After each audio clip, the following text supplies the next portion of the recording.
Так, құрметті партнерлар, біздің Фаберлик компаниясында өте тамаша ньютоник деген витамин бар.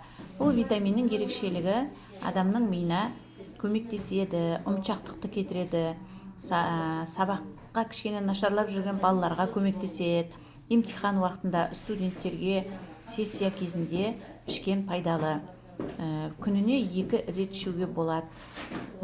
Негізі миға бару үшін сорып ішкен жақсы. Таблеткасын осы үлкен 14-15 жастан бастап балалар толық бір таблеткасын ішкен жақсы. Сорады, сол кезде миға барады. Ал егер сумен ішіп берсеңдер, бауырды тазалауға көмектеседі. Қалай болғанмен де зияны жоқ. Бұл ньютониктің құрамында В1, В2, В6, В12, А, С витаминдері бар.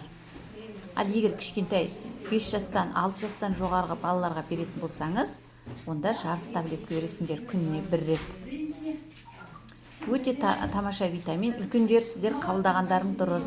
Себебі адам үлкейген сайын ұмытшақ болады. Сондықтан ұмытшақтығыңды кетірейін десең, мидағы клеткаларды жаңалайын десең, ньютоникті пайдаланыңыздар. Ньютониктің ақшасы қазіргі таңда каталогта 2817 теңге. Бірақ сіз тіркеліп алсаңыз, арзанға түседі, 2000-дайға аласыз. Оның артикулы 15378. Ішінде 30 штук болады.